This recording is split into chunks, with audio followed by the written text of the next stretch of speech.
Welcome to ECE Biography, Sage Wisdom for Childcare Leaders. My name is Tony DiAugustino. I'm the founder and CEO of Inspire Care 360. In this series of exclusive podcasts, we will meet with tenured and growing leaders in the childcare field, typically operating medium to very large childcare operations from tens of schools to thousands of schools. Our incentive is to learn what has been the path and traits that make outstanding leaders. Join us to glean the sage wisdom from these experienced individuals. Now, let's get started with ECE Biography, Sage Wisdom for Childcare Leaders. Welcome to ECE CEO Biography, Sage Wisdom for Childcare Leaders. My name is Tony DiAugustino, the founder and CEO of Inspire Care 360, and your host today. On today's episode, we have Mr. Joe Evans, the CEO of Ivy League Kids, a leading provider of before and after school programs.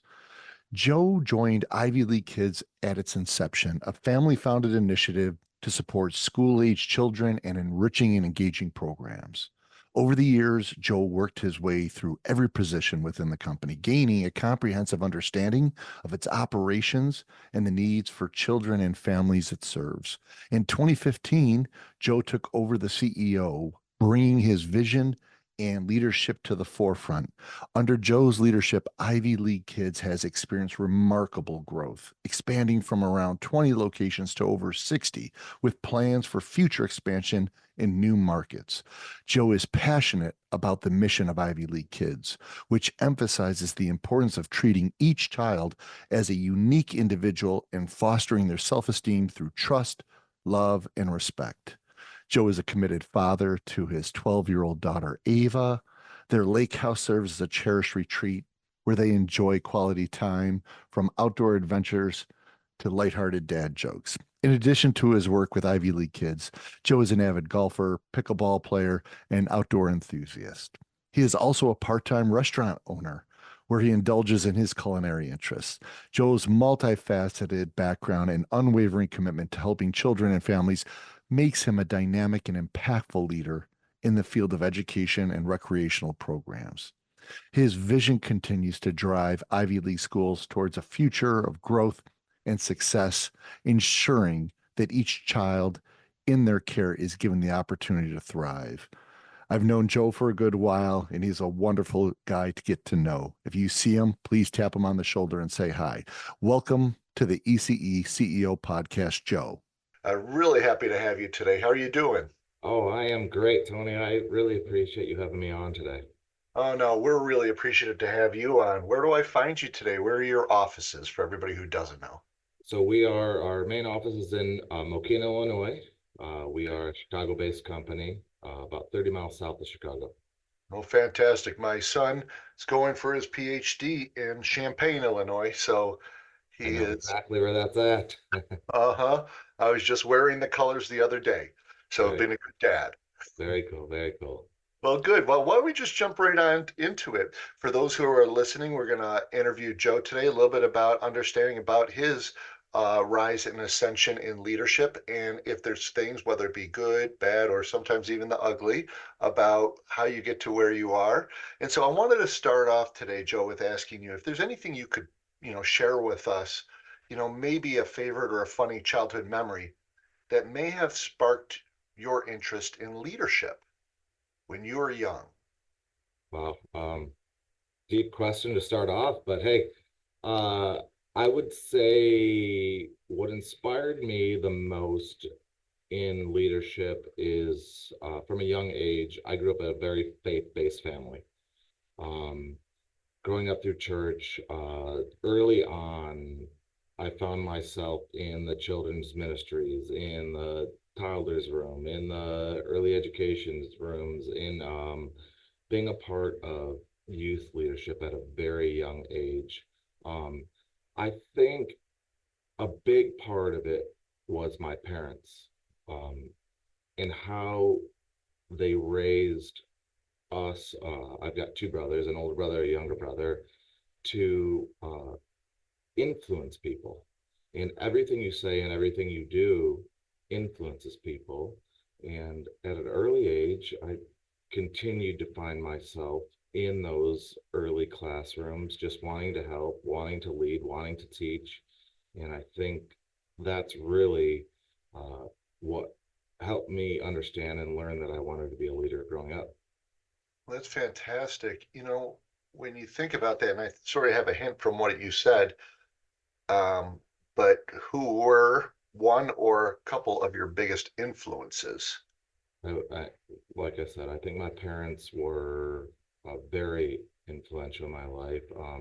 I think I had some youth leaders growing up also that helped mold me into being a person that wanted more for everybody around, which Hmm. helped me create the person I am into being somebody that wanted more for my life.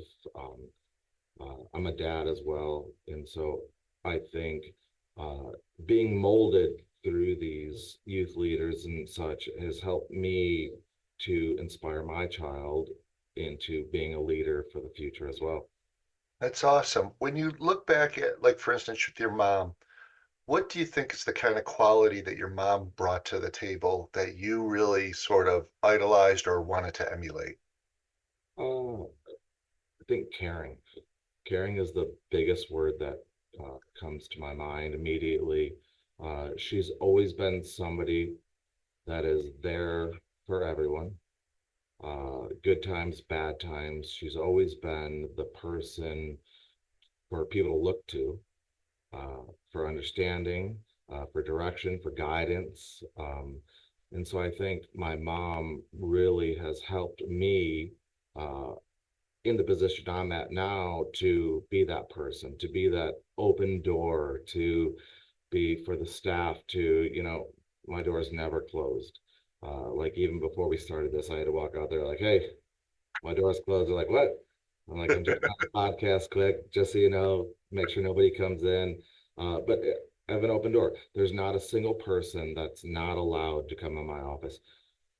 There's no such thing as, hey, did you climb the ladder first before you came in here? Yeah. Sometimes people do jump a level and come in here, and I will help solve the situation. But I'm like, hey, make sure you know you can go to Veronica, you can go to Christina, you can go to so and so and help solve your issue. But I'm always here. I'm always open. It's always an open door policy. Well, I just know from my own experiences, Joe, that it is very authentic when it's truly meant. There's some people who say those words, but they're just too busy for the other person when they come knocking. And for you to have an open door policy for really sort of that caring, that really becomes based on, part of your culture. Do you think that influences your culture at the company overall? It's funny that you mentioned the word culture. I think culture is one of my go-to words, and what I continue to help create is the culture, the ability for people to be people, to be who you are, to continue to grow. I am huge on the part of, listen, let's get the right person in the right seat of the bus. We have a big bus. We have a Yeah. big bus. Just because you're in row two, seat B, and you're not working there, doesn't mean you can't be in row A, seat one. Every person has a opportunity and ability to grow. I'm a huge proponent into training, like helping people reach their max potential. That's fair. Everybody has the potential to be something and to do something. We just have to figure out how we're going to get them to that spot. When when you mention that about trying to get people connected so they can develop to see their full potential, you also talked about having some youth leaders in your youth. Do you look back fondly upon, if you think of one who comes to mind, who that was a little bit of their motto or their ability was to try to see the most of where Joe could go in his life? And It's tough for me to like name one person, sure, like no, no problem. looking back. But I do feel that I had a lot of youth leaders throughout growing up that helped mold me, help give me good direction, help for me to understand who I can be, what my potential is. but to say a single person, I don't think that I could definitely name somebody to say who that was. Um, Looking back, I had a youth leader named Raj. He was a younger guy, and in the beginning, I didn't like him. I did not like this guy at all. And by the end, he was a sound engineer and all of that. All of a sudden, I wanted to be a sound engineer. So whatever he did worked, whether I didn't like it at the time, all of a sudden I found myself wanting to shadow him and being a part of what he was into and things like that. Well, let me ask you, that's interesting. That's really interesting for Raj. Where was it that you think that you sort of got your either aha moment or you turned the corner and was like, this is no longer someone I don't like. I now sort of respect them, but I respect them for totally something I didn't expect. The aha moment. um, I think for me, the aha moment was more of a not being just like a jerk anymore and understanding, like my parents were pastors in the church, so I had a leadership role always growing up. I was always looked upon as the pastor's kid. Okay. And so growing up, you were put on this pedestal. Yeah. Um, and so I had a youth leader who was under my parents. And so Yeah. I never wanted to listen or take direction. But then I always found myself striving to be like these people. So I don't Just know if I have an exact aha moment at all, but I do know that there was a point like looking back where it's like, why is it that you now want to be a sound engineer? Why is it now you want to be a youth leader? Why is it now that you are in the infant's room singing these songs and serving these snacks? Why is it that you are trying to get to where this person is that you think is a jerk or whatever it may be? Why are you continuing to go towards that? Well, that's interesting. Being that you're the son of two pastors who was put on a little bit of a pedestal, it probably was an interesting juxtaposition in a way that you sort of had this youth um, bravado that was not really earned as much as perceived upon you. And then you had to deal with that while you still wanted what I'm hearing from you. And please correct me if I'm wrong on it, Joe. You really saw yourself as a potential leader, but you also saw that you didn't have all the answers and you started identifying that these other people who may not have been getting the same kind of recognition as you really had something that you could glean from and learn from. Yeah, I would like I said, I don't think there was like this all of a sudden aha moment. It was Right. just I just became growing through these people and they were teaching me and I can't look back and be like, oh, you're just the pastor's kid, you're given this spot, you and I don't remember any of my leaders thinking that or feeling that they directed that towards me whatsoever. It was just, like growing and learning and taking the next step and taking the next step. When you see yourself as you developed out of being, a child to, adolescence and eventually into young adulthood, was there a point in time where you really were established as, like your first leadership role where you were like assigned or given or you chose to do something in a leadership capacity? So I would say growing up in a pastoral household, you know, trying to find the next grilled cheese was always something, you know. Yeah, Uh, the excitement in our life was going to church and doing church things, whether it's a picnic or a going to this person's house or swimming at somebody else's house, because we didn't have any of those things growing up. And yeah, I think when growing up, my parents were very entrepreneurial. We had multiple different companies, whether it was an entertainment agency that we put on company picnics. or it was an advertisement agency. So as pastors, they always had some other type of businesses going on to bring in the income while Sure. the entire focus was on the church. There was always something else going on. And I do remember growing up in our entertainment agency when we were putting on company picnics back when that was a thing. Uh, Sitting on the grill, flipping burgers, flipping 300 burgers for this amount of people to realize I don't just want to flip burgers my whole life. Right. I want to be the guy that has the company picnic. I don't want to be the one here catering this. I want to be the one that calls the caterer.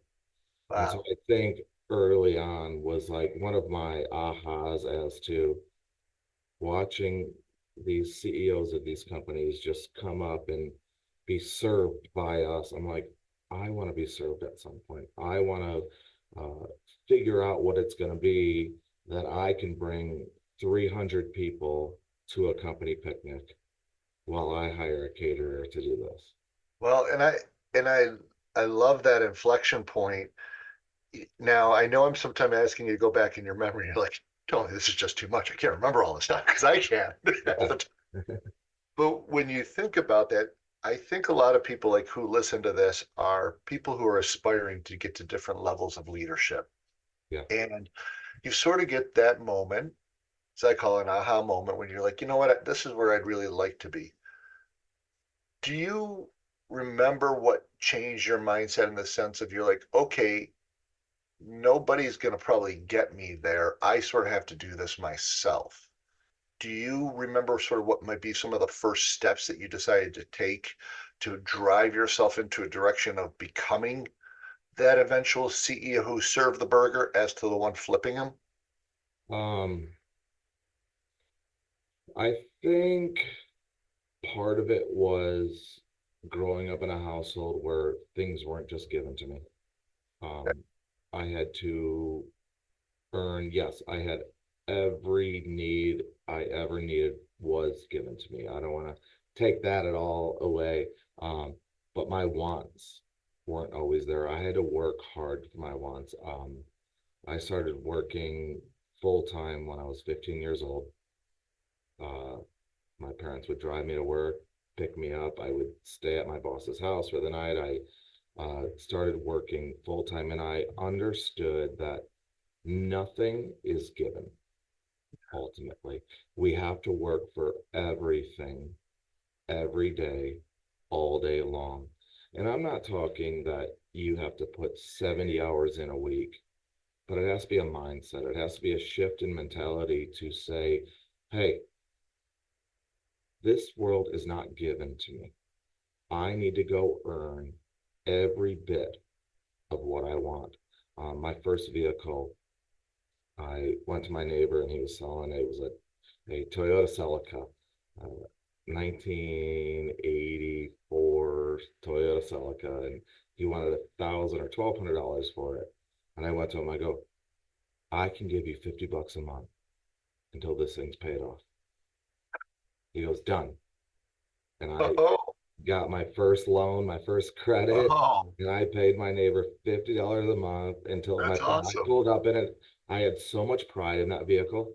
I think I had more pride in that vehicle than the vehicles I drive today because it was my first thing that I really pushed. It wasn't a pack of gum anymore. It wasn't the cheeseburger at McDonald's. It was the first thing that I owed and I had earned and I was paying for every month. I cleaned that car 3 times a week. It was, I mean, my parents were like, you keep this thing cleaner than your bedroom. I go, yeah, I really work for this. They're like, well, we work for your bedroom and you're not keeping that clean. But that's absolutely amazing. That's a great story.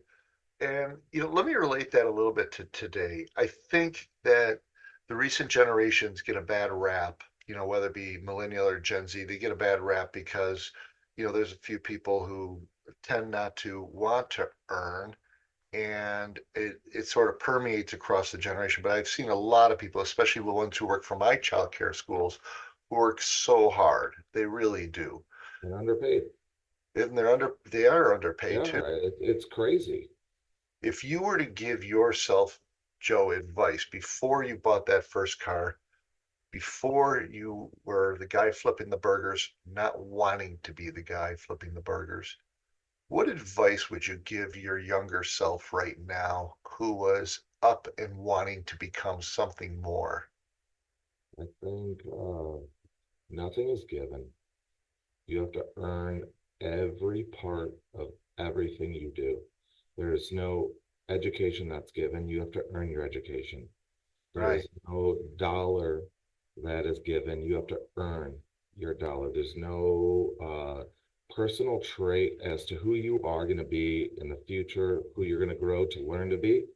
It's Yeah. never given. You have to earn that. And so I think if I was myself now looking back, I would have taught myself even younger to say, nothing's given. Nothing, you have to earn every aspect of everything in your entire life. Nothing is free. Yeah. Absolutely. And you bring a good solid understanding with the car example of how much pride you have that not only is about earning, but it's about rewarding yourself from that hard work. Yeah, It's absolutely. actually being able to get there. And but let me ask you too, in your growth up to this point, before we get into you becoming a CEO of this organization and running this business, where may have you had any mistakes or Oh, trip ups oh, where you thought you were on the right path, and next oh, thing you know, you're like, I'm left out on the cold. I screwed oh. this one up. That's a self-reflection is a tough thing. It is Sorry, a I didn't say the interview was gonna be tough perfectly easy. thing. Like a Uh, therapy session sometimes. yeah, self-reflection is really tough. Uh, Yeah. looking back, I think I would have, I don't want to say tried harder, um, maybe more dedication, more giving into the things that I really believe in Hmm. and not fighting it, not resisting. Um, I think, yeah, I would say it would be fully diving in, Can you not, give like an not, example of that for people, something a little more tangible on not giving in, fighting for what you want, that kind of thing? I would, so early on, so when Ivy League started, we're going into our 25th year. Um, my mom had this crazy idea to do before and after school programs. I was working full time. I was working for a pool company, cleaning pools, and she's like, "Well, could you just come and help out with the kids after school? They could really use your energy. They could use your influence." And I'm not. No, mom, this is another one of your crazy entrepreneurial idea. No, no, no, no. And so then I started. Right. So I started just playing basketball with the kids. And I remember almost feeling like I was one of the kids there, right? And not understanding the influence I was really giving. And if I could go back to 22 years ago when I started here, I would have given everything to those kids because that's what they need. Yeah. They need every bit of who we are. They need every bit of, nobody knows what's going on with these kids. Right. Nobody knows what's going on at home with us, right? And Right. these kids come and look for leaders uh, to influence them, to help them grow. And so looking back, I wish at 16, 17, 18 years old, I could have fully dove in and given them everything that they were going to be in 5 years from them, 10 years from them, and given them a full spectrum of being the individual they could be. Wow. Wow. That is really, you know, it is really profound when you think about that because we do always, would we still do it even if given that advice by our older self? Possibly not, but we still I think, know that that's where our lives have changed a bit, is when we did decide to get myopically focused on something and say, this is worth it. This is, whether it plays out for you because you get a warmer heart from it or a bigger pocketbook, Right. whatever, the thing that you chase. Well, We, I think that's a statement, a profound statement as to the things that we love, the things that we chase, our pocketbook's going to be okay. yeah, If it's what you love, it's what you want to do, it's your desires, it's your aspirations, your pocketbook is going to follow that. yeah. And thank you for saying that too. It is very true. It's tough because a lot of times people say, oh, just follow your dreams, do what you like, and you'll always like working. I know so many people who are working in jobs that they do not like, and they're trying to like it, Yeah, yeah, So, but it's not so much the work you're doing, but it's sort of like how you are applying yourself, I think, more or less in any kind of role that you're in. When when you were young, when you were a teen or whatever, before your mom made that call, or even when your mom made that call, what did you see yourself, did you see yourself being in a different industry, or did you see that you were going to be in the childcare world? no, I never saw myself in the seat I'm sitting in. I never envisioned this bus at a young age. I always envisioned uh, doing something great.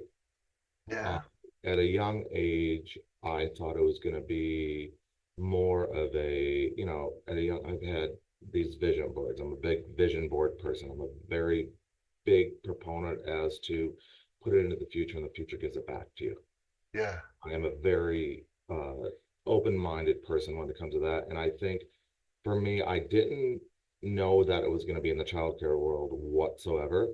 yep, I knew that I was going to do something. I always knew that I would do well for myself because I put that out there. Um, I didn't realize there's going to be so many struggles along the way. I thought it would just be easy and a bed of roses every single day. I didn't realize no matter what industry it is, and in the early education world, there is more struggle than most even oh can yeah. No, stand. CPS would never visit Yeah, ever. right. Yes, exactly. Um, so I didn't necessarily know what direction I was going to go.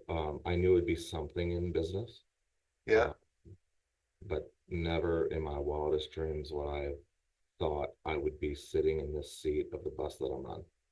So was it an acute process or a chronic with working with your mom, where eventually you were like, wait a minute now, this is starting to make sense for where I want to go?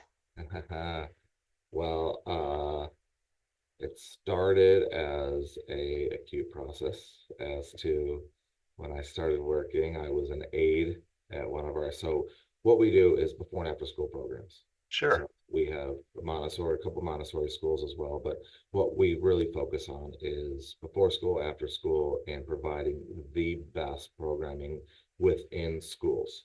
So we're in over 60 schools in the south suburbs. We just opened Indianapolis last year. But so Fantastic. our focus is we are not teachers. We are there for the kids before school and after school. We try to provide um, what they could be getting at home Yep. if the parents didn't have to work. That's Um, awesome. Way to so think that's about our daily goals. So as growing up, I was an aide at one of our sites to start. Um, then shortly after that, became a site director. Shortly after that, became purchasing. Shortly after that, became a regional director. Shortly after that, all of a sudden, I remember at one point, I was like, Mom, I want a new car. She goes, well, go get some more schools for us so you can get a new car. I'm like, boom, done. it. There you go. Got some more schools, keep growing it. And there was a little hairy point as to me, I don't want to say feeling entitled, Mhm.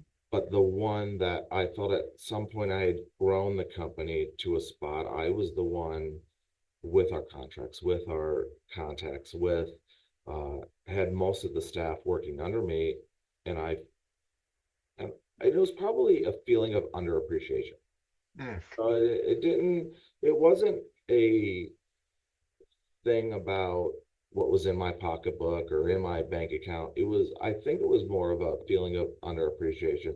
And I don't know that it was me wanting some title or whatever it may be, but there was a time about 8 to 10 years ago where we had a full family sit down. Um, I called my entire family together for a breakfast. Uh, I didn't even have a credit card at that point. I had a debit card. okay. With the waitress came to the table and she took our drink orders and it's breakfast, orange juice, apple juice, coffee, whatever. And she comes to me and I go, I'll take an orange juice. I go, but can you hold on to this? We might not be eating. And I handed her my debit card and I go, before we order food, you guys, the reason I asked everybody to come here is Mom, Dad, I love you guys. I go, you've been my heroes since day one. Um, I said, but at this point, it is time for me to step up as a leader in our company. And it's time for you to recognize where I am, where I've been, and what I've done. And everybody was quiet for a little bit. I go, Mom, I love you. I don't want to take anything from you in this. I go, but it is time for me to be given the leadership role. And it was a moment of silence. It was a moment of waitress came back over. I signed the tab for our drinks and I left.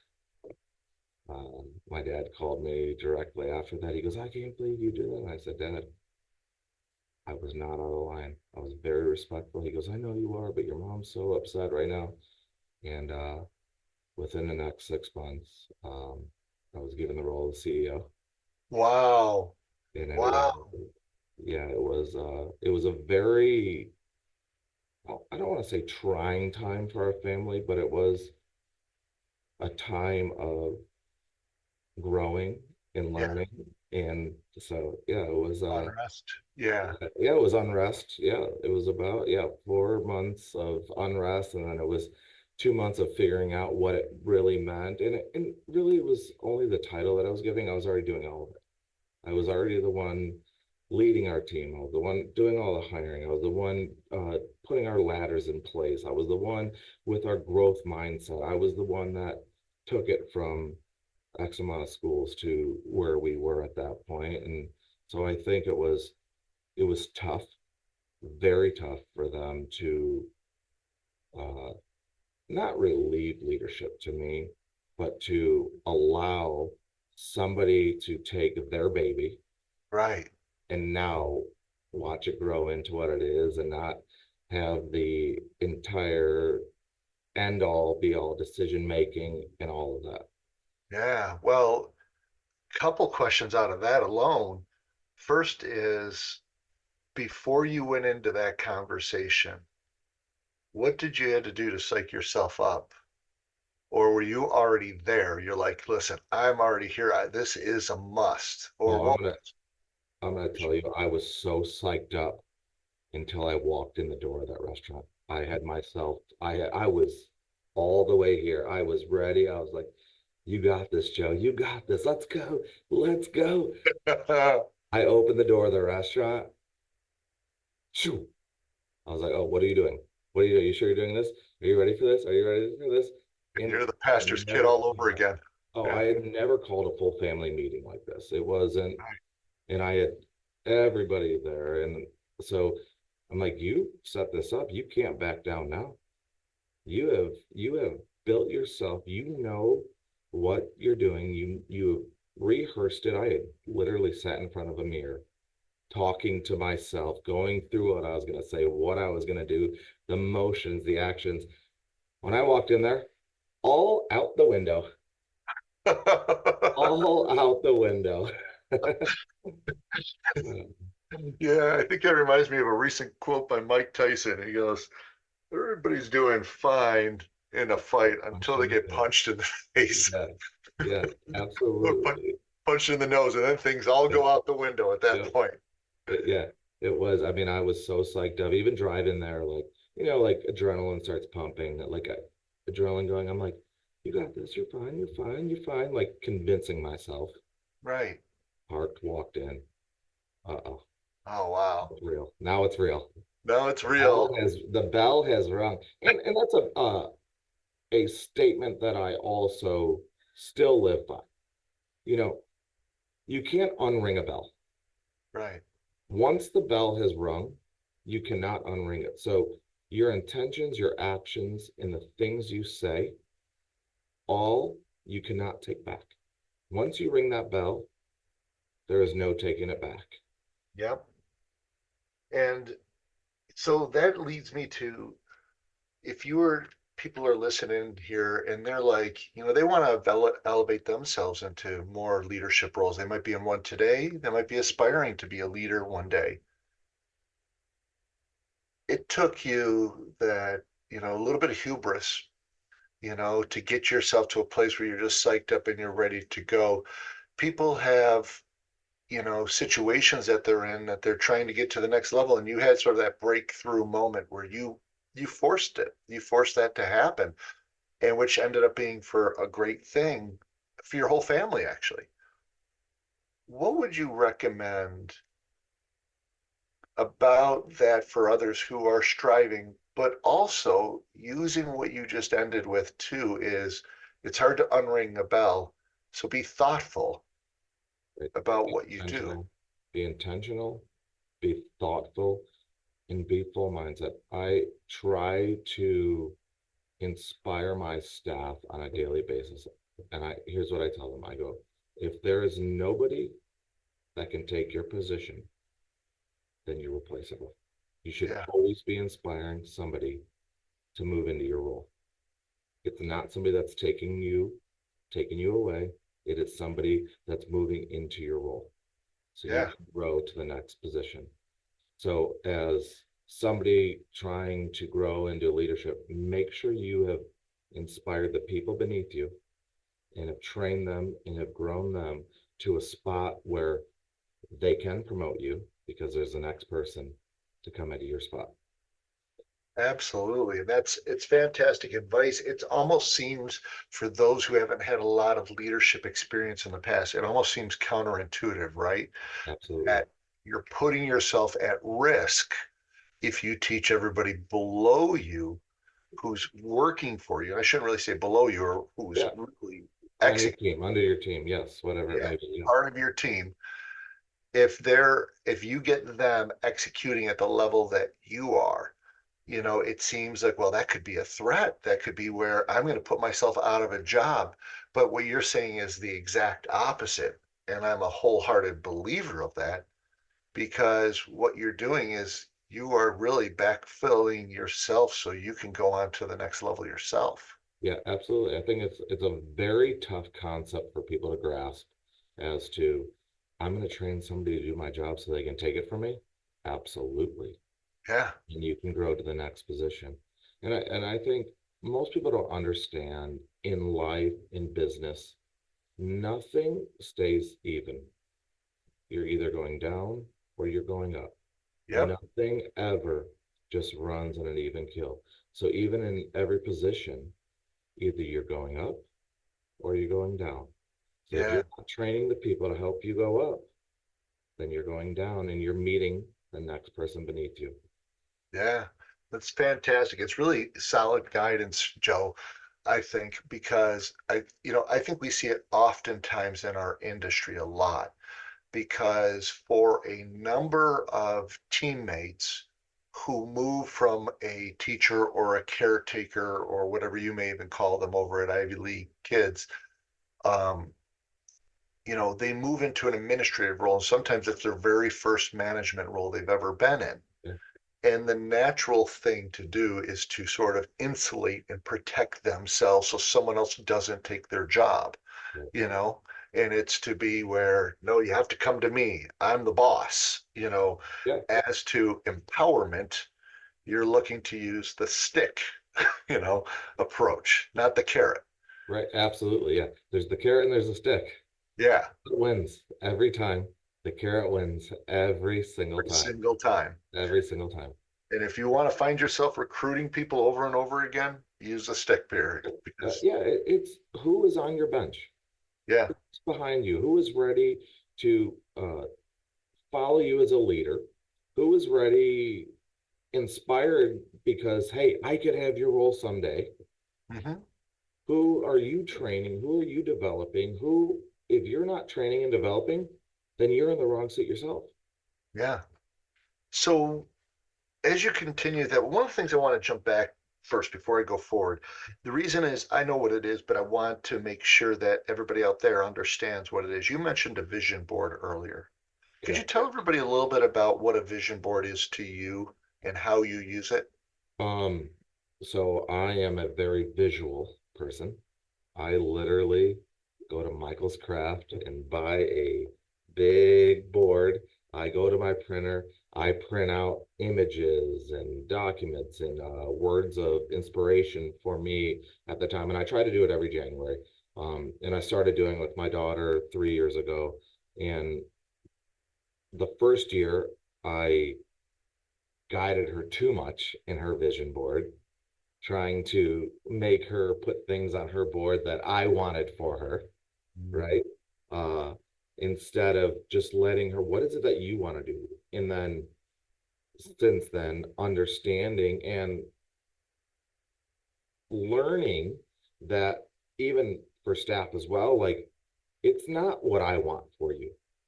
Right, I can help you get to your goals, your visions, your missions, your passions through the things that you desire in your life.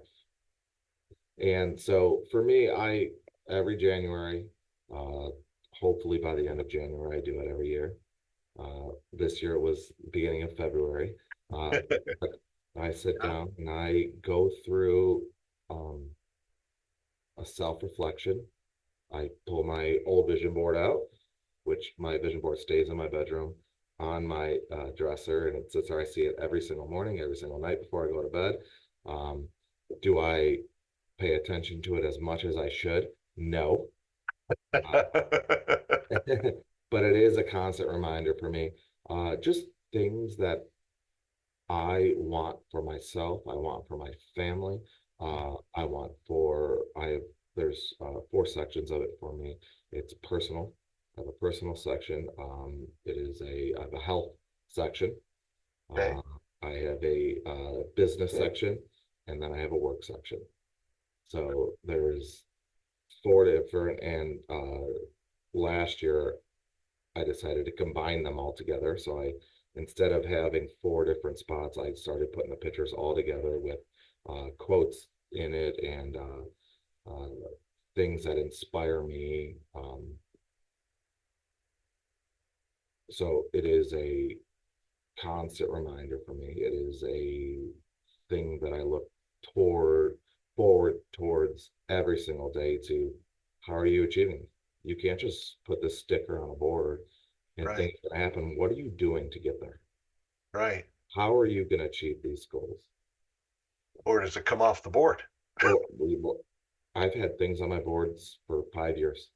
Wow, I've had things on my board for 5 years as to it's something I still want. It's not just this year board, right. things that I want for, Your life. it's even like in the health side of it for me. Like it's constant. Like I want to be a healthier person mentally, socially, emotionally, and physically. Love So that. on that side of it, it is constant for me that is constant thing on my board to continue to strive to be healthy physically, emotionally, mentally, and socially. Wow. From visualizing where you want to go, from having open door communication to everybody, to having a strong focus on your culture for about earning it every day. Is there anything else in your leadership style and that you would characterize for us? because you mentioned a few things that are really sort of core, strong, foundational leadership elements through our conversation so far. I am a wind beneath your wings kind of leader. I try to put the right people in the right seat, and I am not your boss. We're teammates. Yeah. I'm help you. I'm here for you to succeed. We sit, they come in my office, we sit, we talk about your struggles. I try to give you guidance. I try to give you help, but I'm not telling you what to do. You are the one that's making these decisions every single day, and you're going to have to do the repercussions of your decisions that you've made. But I'm here to help you every single day. Yeah. So I think that's fantastic because it's a very much of an empowerment type of leadership style, right? Mhm. Empowerment, probably with some accountability, you know. Well, I mean, ultimately, it comes down to me, but Yeah. in But being that, it is what it is. so so I'm going to ask you, now that you've been CEO of this company for a while, and I know you work very close, for instance, with your brother Yeah. and your other, teammates and what have you, with for a great school like you guys have put together. Um, if you have given that win under someone else's wings, and they're going in the wrong direction, that you believe fundamentally this is not where the company should be going, but they're taking a detour. Yeah. How is your leadership style to wrap around that? How do you want to serve your purpose of what your beliefs are, but at the same time be a good steward of the organization? I think um, at a younger age, I had a father-in-law who was a large manager of Home Depots. Okay. And what he had instilled in me, he goes, I don't fire anybody. They fire themselves. I set the guidance out. I set the path out. Here's our core values. If you are not following into our core values, then I'm sorry, it's not working out. Yeah. It is not I don't like you. We're not friends. And it's not about that. It's not about a friend. It's about here's our core values. Here's the path that I have set in front of you. It is easy and laid out. You are not following these values. You're not following this path we have set out. And I'm sorry, things aren't working out for us. And as we know, is probably the most difficult challenge that we have in our industry is when you have to release somebody. But I think, like you said, if you do it correctly, by the time you come to that point, whether they have to make the decision or you have to make the final decision, it should be very clear Right. to everybody. And I think that's where a lot of people have a tough time letting people go. It's because they didn't lay the path properly. And Yeah. so lines are misstrewed because there was no direct path for this person to follow. You've given all these different direction, and now they're trying to pick which direction, and they went to this side, and you never laid that path of direction directly to them in saying, hey, this is what I expect from you. This is what you should be doing. This is our core values as a company. And hey, I'm sorry, you didn't follow this. You didn't do this. You didn't do this. And we have to part ways. Yeah. So do you, as part of your leadership philosophy, set up either scorecards or rubrics to any degree with your team? We need to do better with that. How many times is it where I sit there and I'm like, we need to have a grading chart, we need to have a point system. And then at the same time, I'm like, no, absolutely not. Like I go through it where I'm like, we should have this grading system. We should have a point system. You get 12 points and then you're fine. It's like, no, either you're working with us or you're working against us. Either we're together or we're not. It's not, oh, now you got 2 points. Now you got 3 points. If you Yeah. get four more, you don't have a job anymore. No, like either it's working or it's not. And it's mutual. If the Right. if the staff is unhappy and not succeeding in their goals, then they need to move on. They Right. need to go find what makes them happy. We're doing them a disservice by continuing to, all right, come on. No, you can wake up on time. I know you can. You, no, you could. You don't need to take that long of a break. You're going to be fine. No, you don't really want to talk to those kids that way, do you? They're not in the right position. They're on the Right. wrong bus. Let's help them get to the right bus. I have staff come in and they're like, hey, I've got this opportunity. This is what it's going to pay. And I look at them and I say, listen, I am not here to hold you back from any opportunity. I am here to help you grow as an individual. I love that you're going with our company, but if you have a better opportunity, then go get that opportunity. Yeah. We don't want to hold you back. Right. I'll help you get to your full potential. Absolutely. That's awesome. When you look at our childcare field today, what do you think leaders are the most taxed with in our industry? And do you see those things yourself as issues that are taxing you? I think the biggest thing that my leadership is taxed with is accountability by the aides and the site directors as to not fully understanding that you're just calling off this morning for yourself. You're calling off to all of these kids that look forward to seeing you every single morning. You're not just calling off because you're feeling that every child looks forward to seeing you every single day. And so it's a constant battle for us to deliver that mission to our staff, for them to understand, hey, you got a sniffle today? Yeah. These kids don't have a dad. Yeah. See you. These kids don't have a mom. These kids are in foster. These kids are whatever it may be. These kids are parents are working 16 hours a day, and you are the bright shining star every single morning for them. You're the bright shining star every single afternoon. And so get over your little sniffle and show Yeah. up. And so I think that it's very tough for some of the leadership role to now pass that down to their staff, for them to really understand that culture that is why they've grown to where they are. And so now passing that culture down to them to say, hey, I don't feel good as well. No, listen, hey, listen, there's a lot of times I think when you and I wake up in the morning, we're like scratching our head going, oh, I just want to turn over today, but we do get up and we Yeah, look at find the that calendar. way. It's like, oh, do I really have this superintendent meeting today? Do I really? Can somebody else do it? No, you have to Nope, do it. it's my You role. have to This go is do what it. I do. You have to go do it. Yeah. Exactly.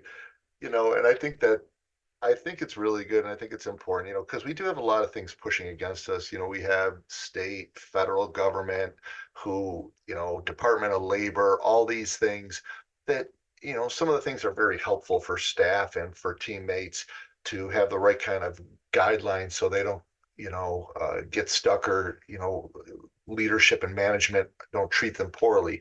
But sometimes those backfire too, that they give the feeling that you should be really apathetic about work, and work is not any kind of a priority. It's tough because us in leadership roles, like you said earlier in this meeting, Joe, with this podcast here, it's about really digging in and really going at it and owning it yourself, to make it happen. That's something it's difficult to teach someone else. It's That's, difficult to give an aha moment for somebody. yeah, Difficult to train an aha moment. You can guide them and direct them and help them realize you've had so many aha moments in yeah, your parent reviews and the parents talking about how grateful they are to have us and all that. But you can never give them that aha moment. right. And that's the truth. It's you can't really hand it over, but what you can do is you can bring them, as they say, sort of the horse to water. You can bring them to those experiences. And if you have the right person in the right seat, like you mentioned, you are looking at reducing the risk so they can have their own aha moments, so they can become that person that they really want to be. Because it's not up to us to make them who they want to be. It's Right. up to us to give them opportunity Yeah. to then be able to get there. And when I talk about the right seat, it doesn't mean if you move from row 2 to row 4, that's not a demotion. Right. It's just a different seat that you're more fitted for. Just because you are a site aide at this location with this demographic of children doesn't mean because you're not working here doesn't mean you can't go to this site over in seat 3B and be Yeah. the most dynamite person there is. It's just you were at the wrong location at the wrong time with the wrong families, whatever it may be. You weren't influenced properly. Let's just move you to a different seat. Let's find the right seat on the bus for you. Let's Yeah. train, let's grow, let's inspire so you can move to the right seat. I like that word, inspire. But but so let me ask you, I only have a couple questions left for you. And what is your philosophy on attracting and then retaining top talent? A tough thing. Yeah. I think it's the biggest thing that I strive for is the culture. Is creating an environment where you're excited to be at work. Nobody, young talent these days don't really care about the money. It's not about the whole benefit package that they can have, and they've got health insurance to their families. They don't care about their 401k right now. What they want to do is feel deserved, needed, and wanted Right. position that they're at. So for us, it's we have which conference rooms right off my office here, and all of our trainings are done in there. And I hear almost every training session, and I would say 5 out of 10 of them, after our training leader comes out, of like, hey, let's not harp on what the bad part is going to happen. Let's harp on the good. How good? Yes, there's gonna be bad. Yes, we have to go through EpiPen training. We have to go through CPR. We have to go through our background checks. We have to go through our DCF mandated reporter. We have to do all of that. But let's make that the small part of our training. Let's talk about how we inspire these kids, how we can train these kids to be future leaders in this world, how you can be a influence to what our future generation can be, and get them excited about working with these kids and with these families and helping them grow as people instead of harping on. There's so much negative in our world of work. There's so much of, well, if you see a bruise on a kid, maybe you should question. Maybe if you see this, you should question. It's like, hold on. Yes, we have to do all of that, but let's focus over here. Our majority part of, hey, we are here to help these kids be the next generation of leaders, and you can be that person to inspire these kids. That's wonderful. That's really strong. And when you think about that, I really have one more question for you, is if you were to give advice and guidance to anybody who is aspiring into leadership, whether they're a teacher who wants to get into admin, an administrator who eventually may want to own their own schools, or someone who may own a school or an after school program and want to eventually grow it to a bigger enterprise, what would be your guidance and advice to them as to how you think, from your learnings and experiences, that would be valuable to them in their journey? They surround yourself with the leaders you want to be. You're gonna, the cream rises to the top constantly.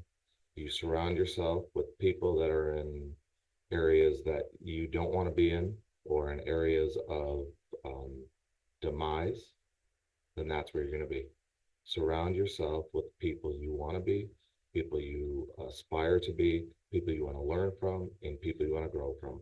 Either you grow or you fail, and you got to surround yourself with the people that you want to be with. That's awesome. Well, do me one last favor, and that is tell us a little bit more about Ivy League Kids, about what you guys bring to the market, and if there's any way that anybody out there in our land of listening, could, learn about you more, or if there's anything where they'd want to join that program overall. Yeah. So Ivy League Kids, we, like I said earlier, our focus is before and after school programs. We do have Montessori preschool as well, but our focus is out of school times. We've got great schools in our areas. We've got great teachers. We've got great staff in the schools. There's a big group of children that don't have opportunity to great after-school programs.